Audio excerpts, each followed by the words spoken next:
Good afternoon to you. Mark Sudduth, HurricaneTrack.com, here with your Hurricane Outlook and discussion, the off-season edition, continuing here for the 25th day of April 2016. A lot to talk about, so let's jump right into it. First of all, a look at the latest update from the NOAA site on sea surface temperature anomalies, updated today. You notice the blues showing up here for the first time, really solidly coming into play now. The La Niña starting to come into to focus. I mean, this is what we have been anticipating, although I don't think many people anticipated it happening this soon. A pretty dramatic cool down of the eastern Pacific here with these cold anomalies showing up. Still have a little bit of a positive sign out here in the central Pacific, and this will continue to erode away the warmth that's left over from the great El Nino of 2015, early 2016, and we are probably looking at a decent La Niña coming in by the summer and fall.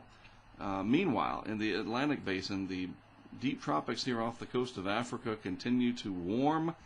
It's interesting because I've seen some different maps from different sources that show this area basically in these colors. And I don't know what methodology they're using, what data set they're basing it on for climatology, but if you've been watching these videos for the last many years, you know that I have been pretty consistent in showing the NOAA site because they seem to be pretty consistent in what they show. So I don't know.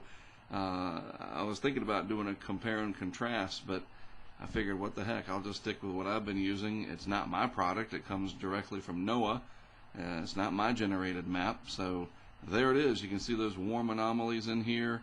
And even right up to the coast of Africa, where this used to be a little bit cooler, as of late seems to have warmed up a little bit. In fact, if we zoom in on that area, you can see it even better. Right through here, very warm compared to where it should be. You can look down here at the scale, maybe a half a degree to a degree Celsius above normal in some of this area. But then up here off the Iberian Peninsula and near the Azores out here in the northern Atlantic, the subtropical Atlantic, colder than we're used to seeing. And we'll see how that comes to play as the season gets going. Could lead to higher pressures out here and thus stronger trade winds that would typically try to reduce the sea surface temperatures through that region, but we haven't seen it do so yet, so we'll see. All right, going back to the El Nino, check this out. Pretty amazing. Look at all that cold water relative to average coming in the subsurface now, dominating the Pacific Ocean. This is as cold, if not colder, than the warm was warm. Does that make sense at all? You know what I'm saying? I think this is a colder signal than we saw the warmth that we just had. And I mean, look at this. This dominates the entire Pacific here, at least the grid, if you will. This is way out, probably 160 degrees east and probably 90 degrees west. That's a big chunk of the Pacific Ocean there. This is going to be a heck of a La Niña, and it's going to have global ramifications just like the El Nino did. One of those should be, I'm going to go back to this map, as we drop the sea surface temperatures through here, we should start to reduce the shear across this area and thus start to see Caribbean development where we haven't seen that in the last couple of years to any great degree at all. And that could open up the central and western Caribbean as well as the Gulf of Mexico to dangerous hurricanes this year, even tropical storms, dangerous enough themselves. Because, why? Well, once you cool off this water relative to average, you start to reduce the amount of upward motion, and thus the wind shear in the atmosphere, the difference between wind speed with height as you go up, and this cold signal coming into play. And then when you see what's lurking, all this cold water sitting out here to cool off the vastness of the Pacific, we could be looking at a very different hurricane season in the Atlantic Basin this year.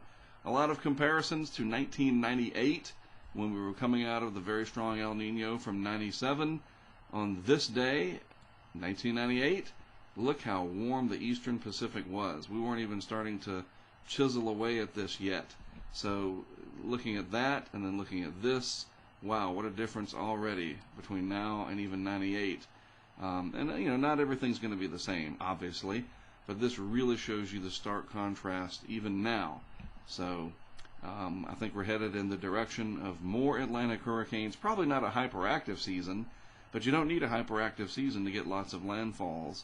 And even if the systems that do develop don't get started until farther to the west over here, maybe this does cool off some, or it is hostile through the main development region. Well, the tropical waves are still going to come off, and so maybe they blossom in this region, and they're already close to land. So we're less than 40 days away from the hurricane season beginning, and it's time to start thinking about things like that.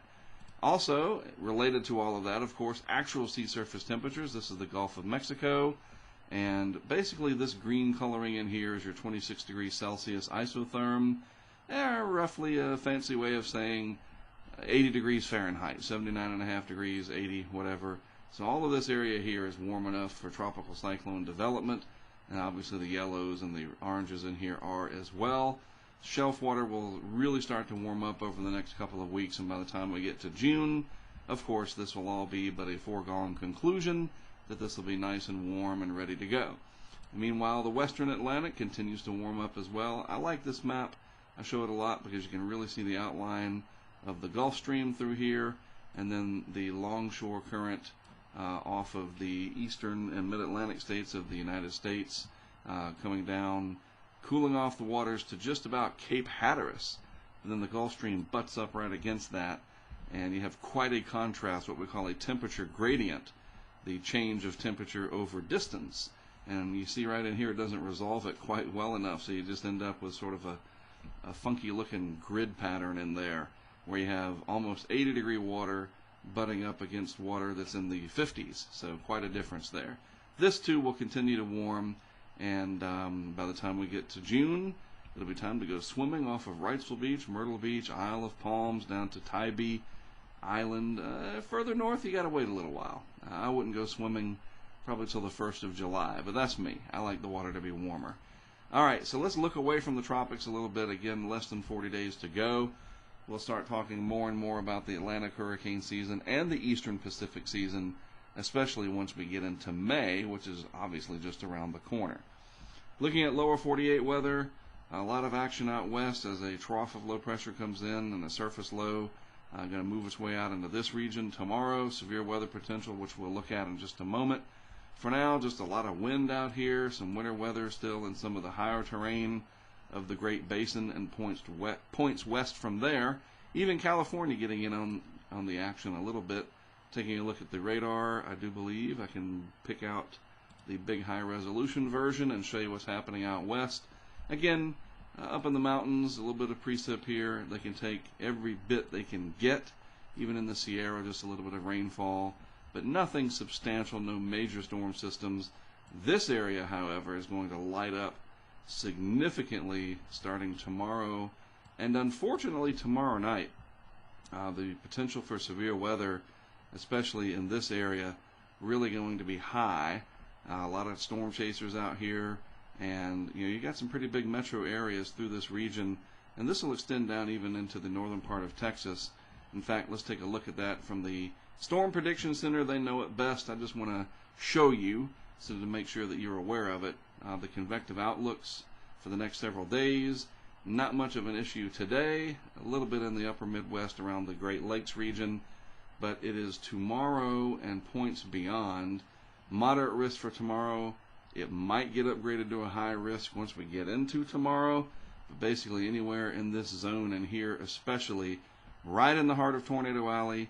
You know the drill if you live out there. Just make sure people that you know of are aware. With all the devices we have now in the palm of our hand and at our fingertips, there's no reason for the weather to surprise us any longer. I really hate it when I hear somebody say, oh, it happened without warning. We just live in an era of technology where that shouldn't be happening.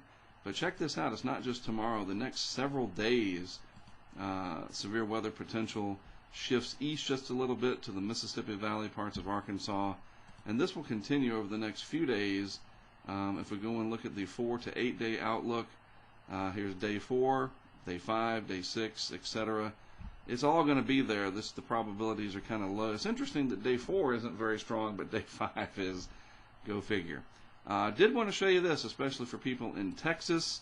Obviously, the very heavy rain in and around the Houston metro area and surrounding countryside and the suburbs, very heavily impacted by the rainfall last week. This is what it looks like over the next 7 days.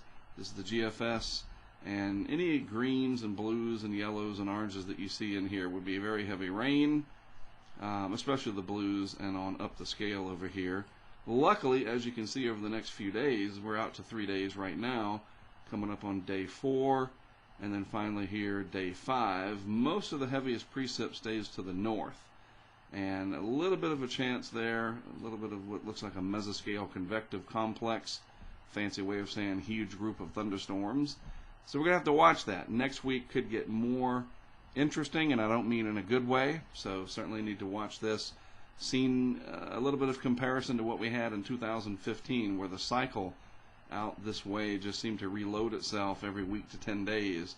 And beyond the tornado and severe weather threat in the Great Plains, we do have to consider the water down here and the very sensitive nature to the watersheds in the wake of this very devastating flood, in some instances record-setting flooding in the Houston area. So I'll be watching that, and I'll talk about it on social media as time goes by. All right? So a lot of things to keep an eye on, an active part of the year, because it is spring, transitional time, still cooler, drier air butting up against the warm, moist, more unstable air coming out of the Gulf of Mexico. And eventually, speaking of the Gulf, we will need to be watching that region, since we are now on the other side of 40 days. We have less than 40 days to go, and it will be hurricane season. I will be doing these updates in May, starting a little more frequently. And then May 15th, the Eastern Pacific season, as I mentioned earlier. And then when we get into June, these will be pretty much every day, these outlook and discussion videos, except during times when it's nice and quiet. But I'll talk about that when we get there. Have a great rest of your Monday and a great rest of your week ahead. As always, thanks for your time and attention and for tuning in. I am Mark Sudduth for HurricaneTrack.com, and I'll speak to you again next Monday.